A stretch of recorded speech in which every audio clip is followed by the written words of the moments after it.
My life in the last 50 years are intertwined, actually connected with Jerusalem.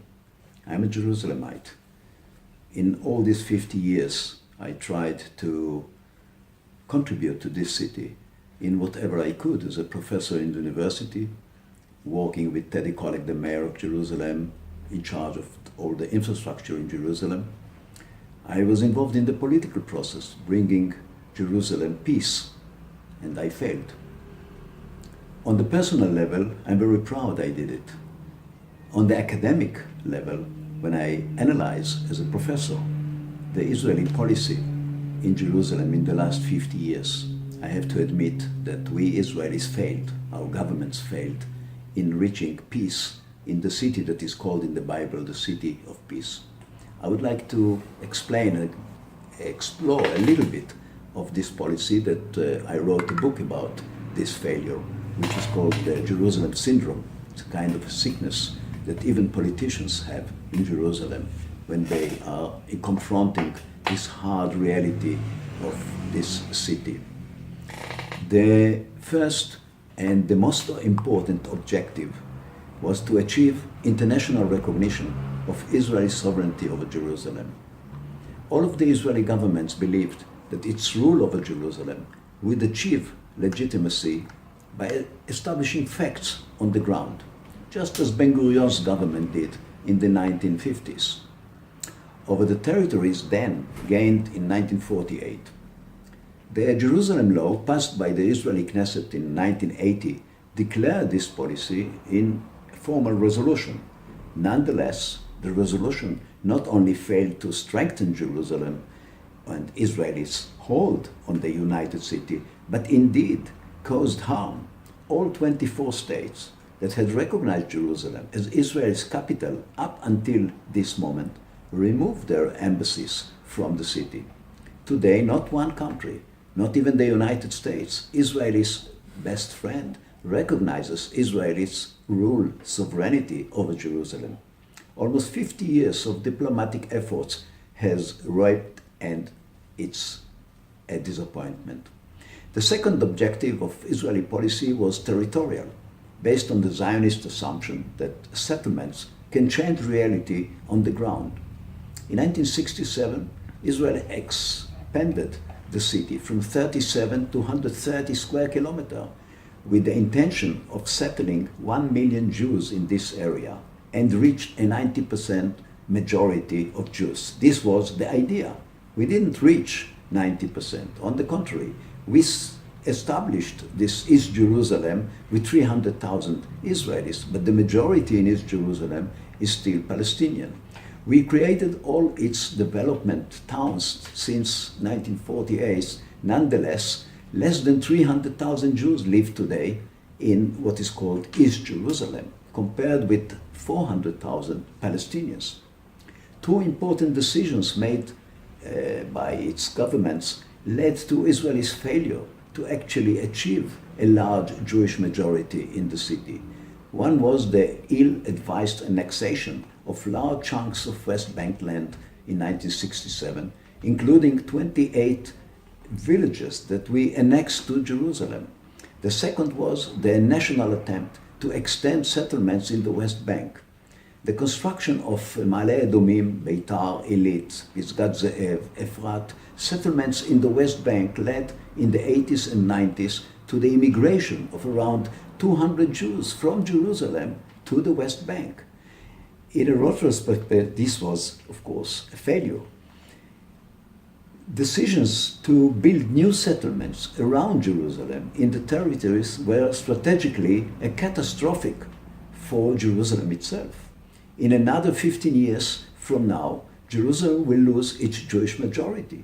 Based on the current Jewish and Arab birth rates, in the year 2030, we will have a Palestinian majority in the capital of Israel. The third important objective was to strengthen and develop the capital into an economic center of the country. Decision makers in the euphoric period following the Six-Day War believed Jerusalem could replace Tel Aviv as the economic center.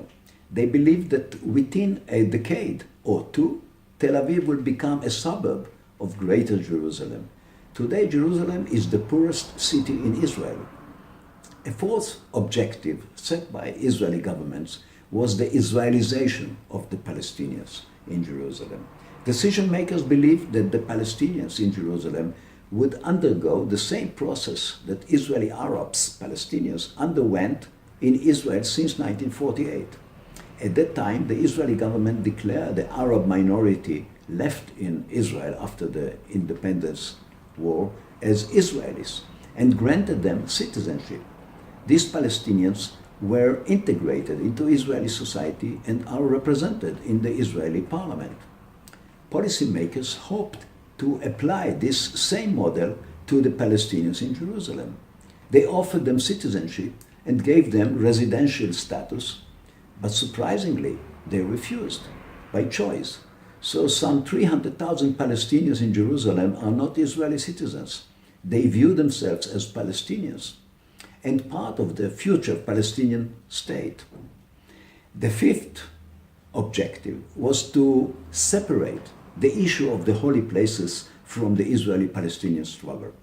The problem of the holy sites had always been the most sensitive and difficult to resolve. The Zionist movement has traditionally attempted to separate this issue from other aspects of the Israeli-Arab conflict. Zionist leader and Israeli leaders said many times that they would accept the old city, they won't accept the old city even if they get it for free. Most leaders of the Zionist movement, starting with Theodor Herzl through David Ben-Gurion, Israel's first prime minister, preferred that Israel's capital not be Jerusalem. The reason was that, and remain until today, the issue of the Temple Mount, Haram el-Sharif, which not only the Palestinians, but also all of the Arab states and Muslim states, 50 Muslim states, place it in the center and the focus of their religious aspirations. Jerusalem was and will always be important to this billion of Muslims. Now, following the Six-Day War, Israel missed the opportunity to allow internationalization of the holy places. Most objective policy, a much more objective policy with Temple Mount could bring actually to recognition of the Arab world and Muslim world in the Israeli rule in Jerusalem. The most critical issue in the conflict is Temple Mount. In the last 30 years of negotiation with the Palestinians, the Temple Mount has transpired into the most important issue and, in essence, the central reason for the failure of these negotiations. What can be our conclusion from our failure to unify Jerusalem now, as we stand poised and celebrate the 50 years anniversary of Jerusalem's unification? I can say clearly that from the standpoint of policymakers, policies and decisions, Jerusalem has failed to achieve all national goals as they were stated in 1967. How can we turn Jerusalem from a greatest obstacle to peace between us and the Palestinians and the Arab world and the Muslim countries into its key? Perhaps now, after we Israelis have attempted almost everything in order to unify this city, policymakers will initiate national searching of a new Jerusalem, perhaps by adopting a different and the unconventional approach. We can succeed in achieving what we have not achieved until now.